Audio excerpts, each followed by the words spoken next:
Back in the early 2000s, the PlayStation 2 was the insurmountable king of the console world.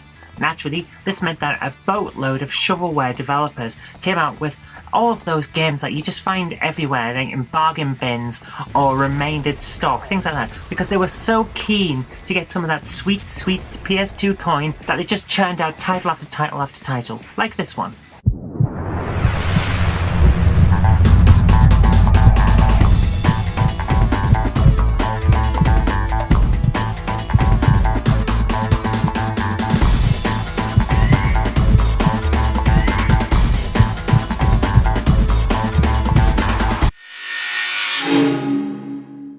In 2003, D3 publisher brought out Simple 2000 Ultimate Volume 8, Gekitu Mearu King, which was translated for the English-speaking world a year later as Maze Action.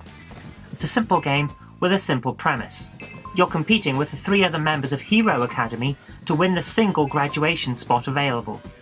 To win, you must battle your way through 3 mazes, collecting 3 keys of the same colour and then reaching the correct exit point to win the level.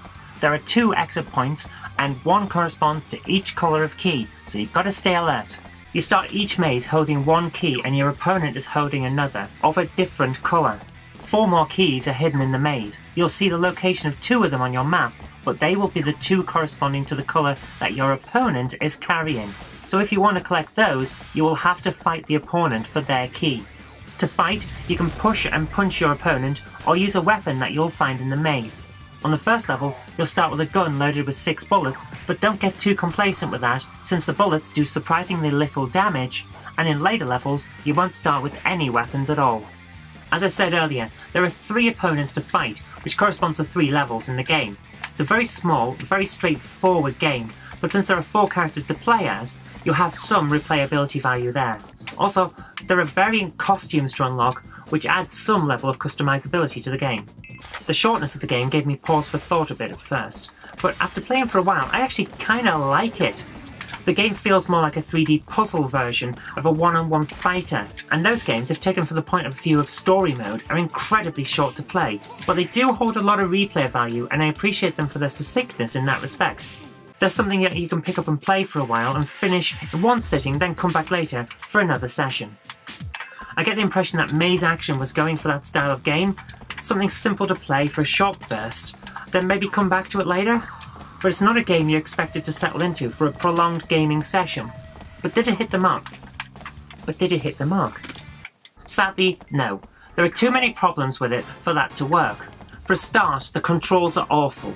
If this had been on the 3DO, or maybe even an early Saturn or PS1 title, I could have accepted the controls, because back then, developers were still finding the best control method for the new 3D arena. But it's not. This was made 3 years into the PS2's lifetime. By that point, the optimal control method for a 3D game was already known. So I can't accept that there's no ability to swing the camera around with the right thumbstick, or in fact, any ability to move the camera at all.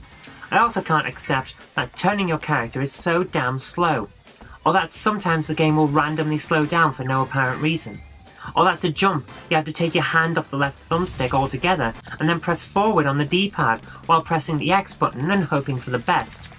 Jumping sometimes works and sometimes doesn't. When it does work, it's usually because you're nowhere near anything that you need to jump over, like a set of spikes on the ground. When it doesn't work, expect to get hurt badly because of the same spikes. Jump! Speaking of getting hurt, let's talk about the opponents. There's 1 per maze, so you take on each of the characters that you decided not to play in turn. The opponent AI isn't all that bad. They run around trying to find and collect the keys in much the same way as you do, and while it's often possible to predict where the opponent will go next, sometimes they will do something that will surprise you. But the way combat between you and your opponent is handled really irks me.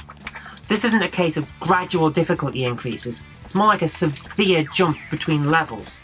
The first opponent will be relatively easy to best in a fight, but the opponent in a Maze 2 will kick your ass from the first encounter, unless you know for certain where they are and what they're going to do. Now, that is okay because you do see where they are on the map, but it's not always clear what they're going to do.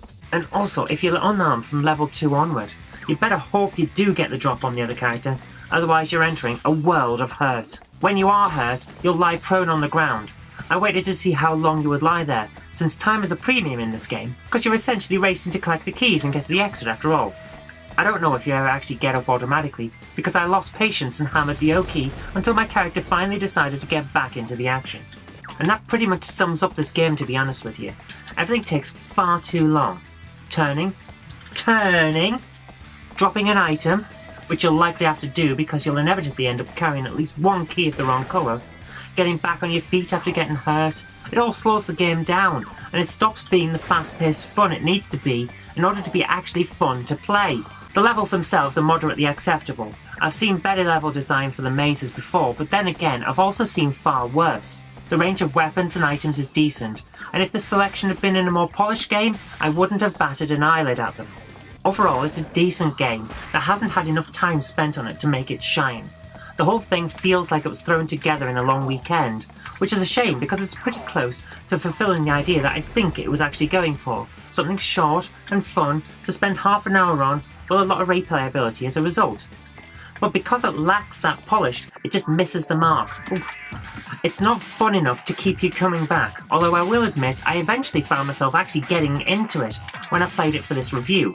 It's not bad, but it's not good either. So there you have it. It's not the best game ever, but it's nowhere near the worst.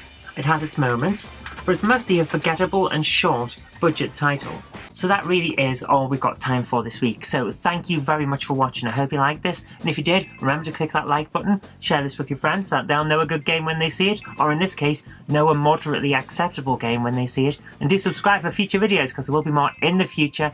But until next time, I've been Kirk-Robinson, you've been watching GameHammer on the Knob Mouse channel, and I'll see you later.